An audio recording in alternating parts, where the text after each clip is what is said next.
All right, YouTube, how you doing? Welcome back to the channel. It is Monday, June 23rd. We got a 9-game MLB slate to dive into in today's video. Like we always do, I'm going to dive into each and every one of these games. I'll give you my prediction on the side. I'll give you my prediction on the total. We'll talk about any other plays like player props that we like within the game as well. But as always, guys, keep an eye down on the pinned comment of this video. That'll take you to all of my final plays so that I'm actually rolling with myself. If that does interest you, if you do want to fade me, all of that will be free down in the pinned comment. All right, YouTube, how you doing? Welcome back to the channel. I tell you guys I'm a dummy all the time. They don't suck. They've just been sucking. Get them down to -3, 4 more juice than Jose Canseco in his prime. Tell me you're new without telling me you're new. So don't go jumping down my throat in the comments, right? If you want to fade me, or if you do want to ride me, this still leaves a bad taste in my mouth, right? And remember, more chins, more wins. All right, so yesterday we were traveling back. We did not have a video, but 2 days ago, we have that to recap. We went 2-2, but the good news are bigger plays. Tyler Fitzgerald, under 1.5 hits, runs, and RBIs, and then that Royals-Padres first 5 under. Those were the 2 cashes. Our 2 plus money plays that were the lighter unit plays did not come through. So you know what? Maybe a little bit of a change just because it was a green night. Even though it wasn't the biggest one, that'll send some good vibes into this week. And speaking of good vibes, John, on another little ride of the day streak here. John's the only person since we started tracking that has had a second go at the ride of the day. Because we had a few, L's in between, we figured let's get back to the person that was at the top of the leaderboard, and he's on his way to doing it again. Now, John, maybe us being off yesterday might have, iced you a little bit. Hopefully that's not the case. But he said 2 in a row here. Looking forward to seeing what he drops today. If you guys don't know what the ride of the day is, you're like, what the heck are you talking about? It's very simple. Use that hashtag ride of the day or ROTD down in the comments. I jump on board with one person's play each and every day. I give you a shout out in the next video, win or loss. We track it on the tracker. That's also in the pinned comment. When you do lose, or if you do lose, maybe no one ever will. Maybe John never will, right? You do get the shout out still. You got to face the womp womp on the soundboard. So, yeah, get those hashtag ride of the days down in the comments. Looking forward to what John throws at us today. But, all right, guys, what do you say we go ahead and jump into today's slate? Feels good to be back doing the full game breakdowns. Obviously, we get a lot of comments about the road videos being like, oh, this is shorter, this isn't. Guys, I agree with you. I'd rather do the longer ones. But when we travel, we got other stuff to do as well. So let's jump back into the regular routine here. Starting it off with game number 1, Baltimore taking on Texas. Hit that like button. Hit that subscribe button. Let's get rocking here. We have Rogers in the mound for Baltimore. Trevor Rogers only has a couple starts under his belt this year. One against Boston in which he looked okay, right? And then didn't look all that great. I think it was pretty bad actually against Tampa Bay. Going up against Patrick Corbin, who has been the definition of mediocre to below average, I would say, in his last few starts. This total's up there at 9.5. I don't think either one of these offenses is all that consistent, but I don't love the starters. I don't love Baltimore's bullpen. I think I lean towards an over in this one. Texas is decent at hitting lefties, and Baltimore, as weird as this is, and then an inverse universe, because they couldn't even touch a lefty to start the year. In the last 30 days, they've actually been a little bit better against lefties compared to righties. So I'm going to lean towards the over 9.5. I don't know if I get there myself, because again, these are 2 fairly inconsistent offenses. If I had to pick a side, I'd actually look at the plus money on the Rangers side of things. They have the better bullpen. They have arguably a starting pitcher that just has more of a routine down for this season, right? And potentially the better offense. So I think that might be something worth considering. I don't know if I really want to, definitely get there, I would say, but I would go Texas in the over. But again, there's a lot of volatility going on in this one, so it makes it a little bit tough to really be like uber confident. But those are definitely the 2 spots that I would look at. In terms of a player prop, this is just targeting a batter that is not very good against the left hand. It's going to be Ezekiel Duran here, under 1.5 hits, runs, and RBIs. He's batting just 120 so far on the season. Obviously not the biggest of sample sizes. And against Trevor Rogers, he's 0 for 2, against him. So maybe a decent spot there, but it's very, very juiced. And I do think an over could occur. So maybe more runs, more hits, that type of thing. So might keep us off of it. All right, Cincinnati taking on New York. The Yankees obviously been struggling. They are 3-7 in their last 10, but they did win 2 straight to close out that Baltimore series. Cincinnati 5-5. They've lost 4 of their last 5, I believe, or 3 of their last 4, something like that. The big reason why the odds are where they are, and you're probably like, why are the Yankees, even though they've been struggling, slightly favored instead of heavily favored. Alan Winnen's on the mound for the Yankees. He has some decent numbers, honestly, in 11 appearances, 9 starts in AAA there, 1.04 whip, 0.9 ERA. So sure, we'll give him a little bit of credit there, right? The problem is last time he was in the majors, 2 starts last year, just a year ago, 15.2 ERA, 2.4 whip. So I think that's why we're getting a reasonable number here in terms of these odds. So I do think I ultimately lean towards the Yankees because that totals up at 10, because it looks like we have, some run scoring environment here in Cincinnati, 95 degrees, just slight winds, no precipitation. So I'm going to trust the offense that I do think is inherently better. I know Cincinnati's offense has been hot and they've been scoring, but the Yankees, being able to score 9, 4, I think 2 games before that 9, they scored 7. The offense may be getting there. This is not the team that went like 22 straight innings of scoreless baseball. So if this is going to be a high scoring game, I don't think Nick Lodolo, who's on the other side of things, is going to go out there and throw an absolute gem against the Yankees. So it's almost like just being able to snag the Yankees at a low cost in a sense. Now, if you were like, okay, well, I don't really trust that, I think that's totally valid. Maybe a Yankees team total over could be the thing, or maybe you look at a full game over, right? So I'm going to go Yankees and over here, but I think the Yankees being able to snag them right now, what are the updated odds? At minus 120 over a team like the Reds, I think the Yankees still are the better offense in general, even though the Reds are really good. The bullpen probably slightly better. It's just that starting pitching, which is obviously a big piece of the puzzle. The starting pitching is towards, Nick Lodolo, but he struggled at home. He struggled against lefty bats. So, Bellinger, Chisholm, Wells, Grisham, some of these guys in the lineup that, aren't all that great, but could be, may have good days today too. So give me the Yankees and the over. All right, real quick, before we do move on, guys, I want to talk to you about Sleeper. If you have not checked them out yet, use today to do so. They have a Walker Buehler 0.5 out square. So if he is just pitching when they make an out to start the game, boom, you cash this leg in your entry. They're also matching your deposit up to $100. You hand them $100, they'll give you $200 back, and that's what you have in your account to play with. What a better way than starting your bankroll by doubling your deposit, right? So go ahead and check it out, guys. If you have not checked out Sleeper, again, now is the time to do so. If it's available in your state and you haven't, you're missing out on one of the most unique DFS player prop apps out there. They don't follow a fixed payout structure, so each and every play that you throw into your entry changes that payout dynamically. No, 2 for 2 is 3x, 3 for 3 is 5, anything like that. No.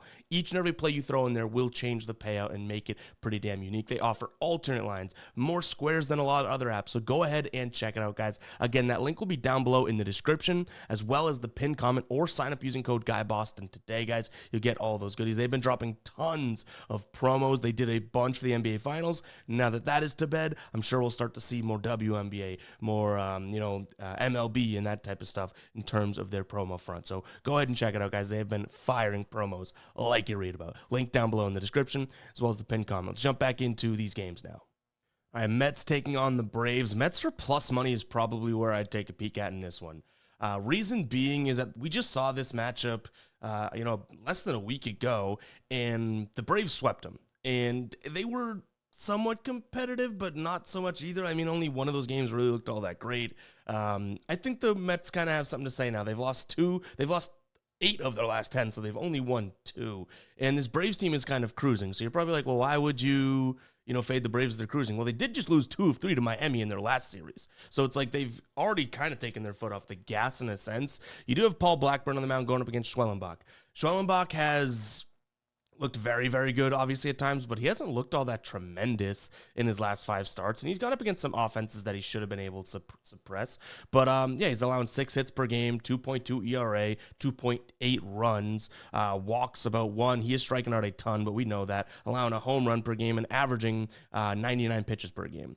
The Mets have Paul Blackburn going, who only has a couple starts on the season. This is his first home start, I believe. He's gone up against Atlanta, 3 2/3, 3 earned runs last time out, so not all that great. But even Schwellenbach, he pitched deep in the game, but it did allow 4 runs, right?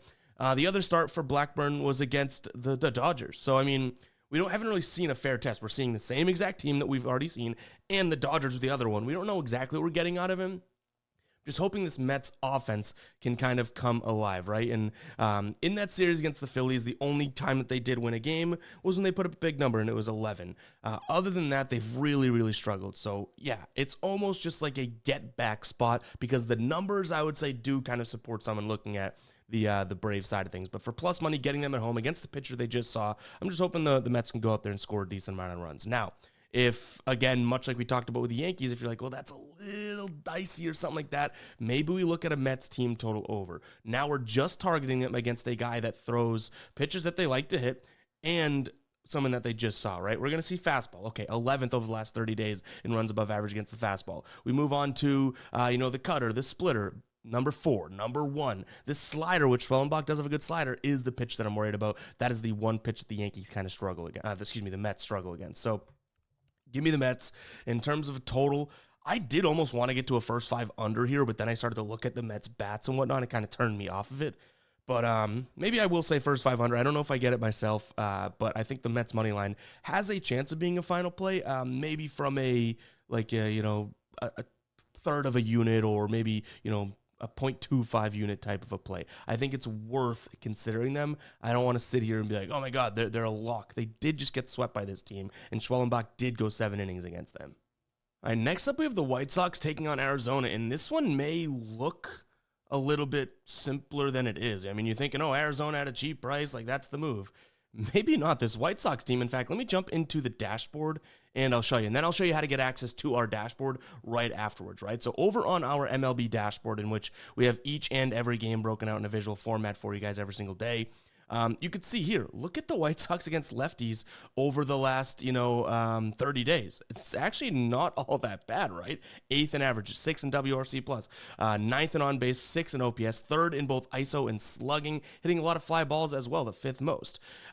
Eduardo Rodriguez, not exactly your premier lefty. I will say, though, he's going to throw a lot of fastballs, a lot of cutters, the sinker, all those pitches Chicago does seem to struggle against. But the OPS for some of these guys looks really, really good. So I sit here and I'm like, yeah, this is not as easy as looking at Arizona overall, right? I mean, you'd think, okay, well, Arizona minus 120 seems like an absolute steal, but they are coming back from Colorado. Now they come to with no day off, come to the White Sox, and this White Sox team playing, I guess you could say, decent baseball. They just won a series against Toronto.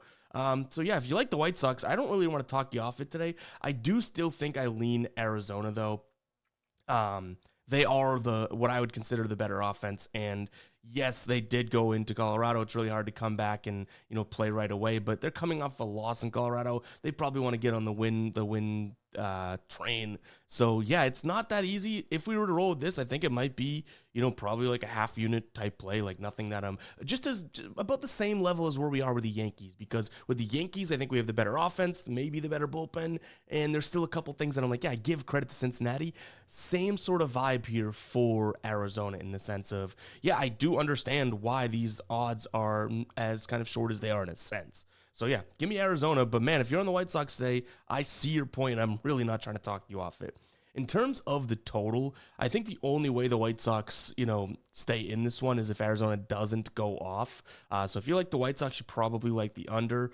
But I'm going to lean towards the over, because I do think that there's a level of Arizona's a very good offense. Shane Smith, we haven't even talked about on the other side of things. I do like him. He's one of the good pitchers on the White Sox, but they should be able to hit his fastball ultimately. And to me, it's like, even if Eduardo doesn't look good, then the over still has a chance to come into play. You know what I mean? In fact, I should rephrase it. If the over, if he doesn't look good, the over has more of a chance to come into play. Milwaukee taking on Pittsburgh. We have a pitcher that, we've only seen out of the bullpen so far this year starting for the Pirates, in Braxton Ashcraft. He is 25. I mean, his numbers this year, 7 appearances in 11 innings, so not that much work, right? ERA of 1.5, whip of 1.2. That's serviceable. He's going up against Chad Patrick, who Chad Patrick is been pretty good at home. I mean, his numbers don't look all that astonishing or anything like that, but I do think his pitch mix has a chance to be pretty damn good today. Again, on the dashboard, I promise to show you after this one. We did just forgot, so we'll have to add that back in. But the cutter, the sinker, and the fastball, those first 3 pitches, right? That's going to make up literally like, what is that? 44, 24, that's 68, plus another 21. So 89% of his pitches. Fastball, Pittsburgh, bottom 10. We have the cutter, 15, so just middle of the pack. The sinker, almost bottom 5 in the league. So obviously this is a spot in which Chad Patrick should pitch fairly well. Maybe we take a peek at the Pirates' first 5 under, right in terms of their team total. Right now, you can get that. Let's get the updated line for you guys. First 5 under, yeah, 1.5 for plus 105. I mean, I was hoping for like 2.5 for minus 140, but that's long gone. So that would be still what I'd consider. I don't think that, the Pirates are going to necessarily get to Patrick, but 1.5 is a little low. I don't mind the idea of Ashcraft getting through the order once, so maybe we take a peek at first 3 innings under.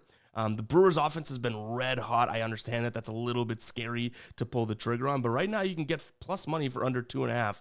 This Ashcraft, I mean, he's going to throw the slider. That's not exactly, easy pitch to hit if you haven't seen it before. The fastball, hopefully that's located. So maybe that's something that we consider. This kid, one time through the order, looking okay. After that, I think it's a Milwaukee all the way. So Milwaukee probably gets the later innings as well. I'll lean towards Milwaukee as well as that first 3 under. But again, we have a lot of question marks in this one. This is not the easiest of slates to break down today, ladies and gentlemen. Access to the dashboard is super easy. I'm on GuyBostonSports.com, our website. This is also what houses our final plays. Head over to the members area, top right of your screen. If you're on mobile, it'll look a little bit different. But even with the dashboard, I actually suggest using, a laptop or a computer because you get it all in that one screen. You don't have to scroll around when you get to the dashboard. But in that members area, you go to MLB dashboard. I'm already logged in, so you'll see right here, we do have the dashboard loaded up. You can click it, you can open it up, zoom in, print it out, all that good stuff, guys. And you have each and every game broken out in a visual format to help you look at the pitcher data, the pitch mix, so what pitches do they throw. You even have team data here at the top. We have bullpen, batting data, batting against certain pitches, the weather. We also have players and their numbers against certain pitches and against the hand they should be seeing from the starter. A really good way to fast track your research. If you're waking up early in the morning before work to try and get a feel for the slate, boom, here you go. If you're coming home late from work and you want to get some plays in before the game start, boom, here you go.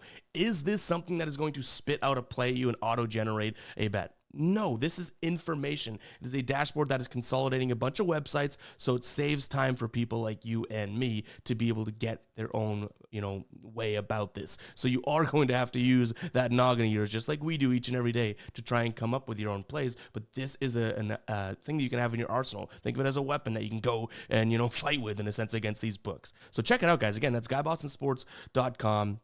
If you aren't logged in, it will look a little bit different. I'll show you that right here. I'll set this to non-logged in access. It's going to say, hey, you need to sign up. We do have multiple memberships. The NBA membership is going away, so you'll see that here, but today that retires. The All Sports dashboard will stay right here because we offer that year-round, because anytime you get in at any price, you stick in at that price, even when we do introduce new dashboards and whatnot, as long as you keep your subscription active. So, yeah, this will be there, but the MLB dashboard, if you want that just specifically $4.99 per month, consider going over to GuyBostonSports.com, becoming a member, guys.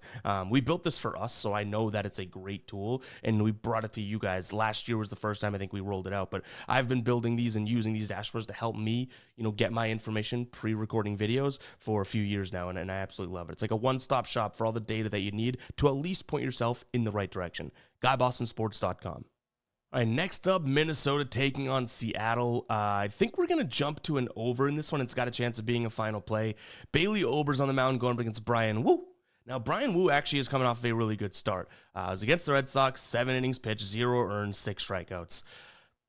Yeah, that's tough as a Red Sox fan. But Minnesota's pitcher, Bailey Ober, has not looked all that great. I mean, over his last 5 starts here, 3.8 ERA, allowing 6 hits per game, almost 2 home runs per game. It is skewed by allowing 4 to Texas last time out, but let's put that into perspective. Texas isn't that world-beating offense, right? So, yeah, I kind of like the idea of runs to come in this one. In terms of these guys against, each other's ball club in the past, the numbers are okay. Brian Wu, the WOBA looks good, but the expected batting average at 290, that's not all that great. He's keeping the ball on the ground, 7.7 in terms of launch angle. Bailey Ober on the other side of things, average against of 231, but launch angle is way up there at 25, WOBA 306, so there's some good, some bad. What I will say is I think that Brian Wu is in a little bit more of a, flow state right now. I guess he is coming off of a good start. Before that, he had, one bad one, but prior to, he kind of struggled as well. So I think he might be getting into his groove because we've seen him go in the right direction. It's kind of what I mean by flow state, right? When you just start to feel it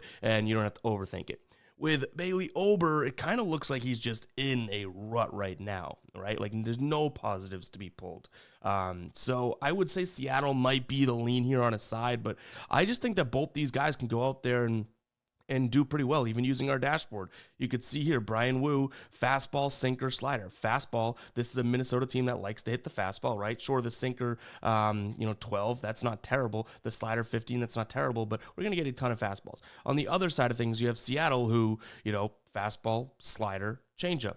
Fastball, slider, changeup. Both these pitches are okay in a sense. There is obviously a few lefties in this lineup. Lorance, Wallner, some switch hitters that will be switch hitting lefty as well, which that's where Brian kind of struggles. And then Bailey Ober, everything's just either red or orange on this. So yeah, I like the idea of these guys going out there and scoring and throw in the fact that both of these teams have been kind of cruising in terms of runs scored lately, right? Minnesota, 12, 6, yes, 0, I give you that, but then 8. That 0 is against, who is that against? It wasn't even that good of a pitcher. But then Seattle, 14, 7, 9, yes, 1, but then 8. Obviously, these teams aren't the most consistent, but for 8.5 right now, I think that's going to be the spot that we could potentially pull the trigger there. So give me the over. I would still lean towards Seattle because I think Brian was a little bit more trustworthy in this spot.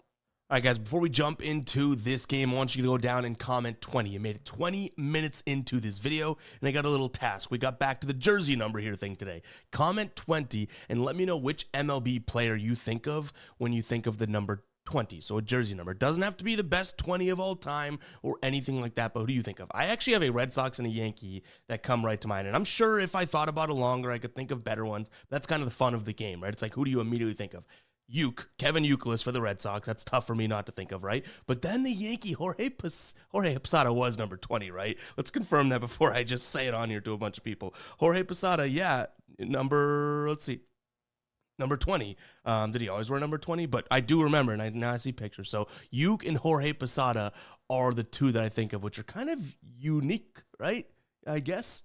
Youkilis, unique, kind of rhymes as well. It doesn't. Comment 20. Let me know who you think of when you think of that number. All right, let's dive into this St. Louis and this Chicago game. Matthew Liberatore on the mound going up against Ben Brown.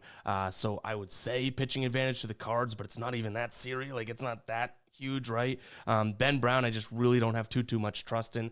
I guess at home, I do, but where are they today? They're in St. Louis, so kind of worries me there. He's going to throw a ton of fastballs and then the nut curve. Neither one of those pitches St. Louis hits all that well.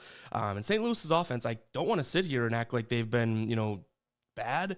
They've some reason, like when you're watching, it doesn't look like they're looking all that great or anything. And then they'll finish the game with 6, 8, 7 runs. They are coming off a 1-run game, but to me, this is a spot in which you could probably say both offenses show up to the plate. We can get 8.5, even though the graphic says 9. I think I'm going to lean over here in this spot. I would peg this at like 4-4. Someone has to score the 9th run to win.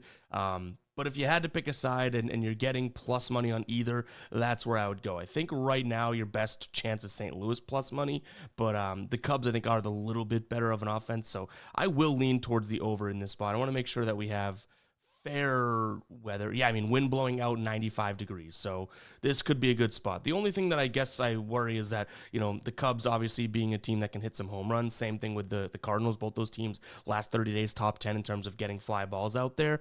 Both these pitchers decent at keeping it on the ground. So that worries me a little bit.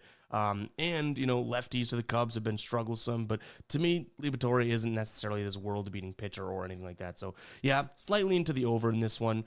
We've had a lot of slight leans today, but like I just told you guys, it is kind of a weird slate overall. So that's what we're thinking. And Cubs probably, if we did ultimately end up having to pick a side, we'd look at that. All right, Angels taking on the Red Sox. Sox coming off of losing 2 of 3 against San Francisco. Devers hitting a home run in that series. And the Angels coming off of losing 2 of 3 against Houston. But their offense did start to kind of cook. Now, I am fading their offense here with this spot. I like the first 5 under. You have Walker Buehler and Jack Kachanowicz. Do I think either one of these guys are good? Not at all. So why are we taking a first 5 under? Well, first off, we'll start with Kachanowicz. Great ground ball to fly ball rate number. So keeping the ball on the ground is going to help keep scores low 9 times out of 10. Can you score runs by hitting the ball on the ground? Of course, if they find the gaps. But we're just not going to expect that many home runs, okay? And the sinker, Boston right now, 24th last 30 days in terms of hitting that sinker, runs above average. And then the slider also bad, 23rd. So the two pitches that they'll see more often than not, shouldn't be pitches that they're going to crush, right? Walker Buehler on the other side of things has been dreadful on the road. I get it. I worry about it. But he's actually been pretty damn good against righties. This is a massively righty-filled lineup on the Angels side of things. I think they only have 2 natural lefties, and Rahifo will be batting from the left today, so I guess 6 of the 3, but that's a decent amount, right? 66%. He also induces a lot of ground balls, which this is a LA team that likes to hit the ball up in the air, especially when they are going up against righties and righties at home. So if he can keep them from hitting the ball in the air, I think we have a low-scoring game here. So first 5 under is what I'd look at. I still think that this Angels offense right now may be in a better spot than the Red Sox, so that's the side that I'd lean towards, but that might be just me trying to not be biased, but now overthinking it, because this Red Sox lineup is still okay without Devers, guys. We, as in I'm on the team, need guys to step up. Some of these guys like, Anthony, Mayer, Duran, some of these young guys, but they're not there yet, not trustworthy yet, in a sense. Do you know what I mean? So for me, you have a lot of guys that have been playing every day for this Angels team with a starting pitcher that is just as good as Walker Buehler. And the Angels bullpen, I don't think is as crappy right now as it has been for the full season. So you look at some of those season numbers, and it's like that bullpen big. Yikes. The Red Sox haven't necessarily been the best of bullpens, in the last month or last 2 weeks either. So yeah, for plus money at home, it'd be Angels, but I like that first 500. I can see a lot of people thinking that that's a crazy play, and that is fine. We got a good price. Under 5.5, by the way, is what we got. That's for me, it's a decent number to take a peek at. One player prop spot that I do see ourselves potentially getting in would be Connor Wong, under 1.5 hits, runs, and RBIs. He's batting 138 against righties. Kachanowicz against righties so far this year looks pretty damn good. The pitch mix, I mentioned slider and sinker from Kachanowicz. Just so happens Wong is actually okay at hitting those. So that kind of, throws me off a little bit. But even still, I don't think that Wong is going to have many runs or RBI opportunities. So if he goes out there and gets 2 hits for us, then yeah, we were kind of doomed from the beginning anyways. You know what I mean? All right, Washington and San Diego here. We have on the mound Stephen Kolek going up against Mitchell Parker. Now, this is a lefty. That's worth noting for San Diego. Last 30 days, and you can even see just on the dashboard here. I'm showing a lot of the dashboard so you guys know what you're getting, right? But almost dead last, second to last in average, second to last in WRC plus, second to last in last in terms of OPS, ISO, and slugging. So I don't necessarily expect a lot of runs here. Fastball, also going to be Mitchell Parker's throwing, main pitch he throws. 28th in terms of San Diego hitting that. So we can't sit here and act like San Diego should go out there and put up a big number, right? They obviously have the San Diego kind of thought. Their offense may look back. They haven't really been struggling to score as much as they were, I would say, 2 weeks ago, right? Maybe 10 days. So sure, they are the better team, but I don't think we can just necessarily just blindly fade Mitchell Parker in this spot. He could be okay. This is also a decent Nationals lineup. So in terms of scoring and what they've been doing, they just, scored a bunch of runs against the Dodgers. So I think I'm going to lean Washington. Is there enough there for me to actually get there? Maybe not, but I don't agree with the price of San Diego, especially if, Kolek just kind of continues to do what he's done now. He saw Arizona in the Dodgers in back-to-back starts. I don't think Washington's on their level, so I do understand that. Prior to that, he actually looked pretty damn good against, San Francisco and Milwaukee. Washington might not even be on their level. So Kolek could go out there and pitch well. And that would be the path, I think, to a San Diego win, because I don't necessarily think that the Padres are going to absolutely torch and hit up Mitchell Parker. So I guess I'd lean towards an under in this spot, but also a Nationals money line play. Do I have the cojones to drop that? Not all that sure, but it is what I'm thinking as of right now. But guys, it's going to wrap it up for today's show. Hopefully you guys did enjoy. If you did, go ahead, hit that like button. Hit that subscribe button down below as well. And make sure you're getting those hashtag ride of the days. And even though we're riding with John today because he's on a streak, we still got to see what's out there. And if John ever forgets or doesn't get it playing on time, got to have other people to be able to rely on and jump on board with, right? So drop those hashtag ride of the days down in the comments. We'll catch you guys in the next one. Peace out.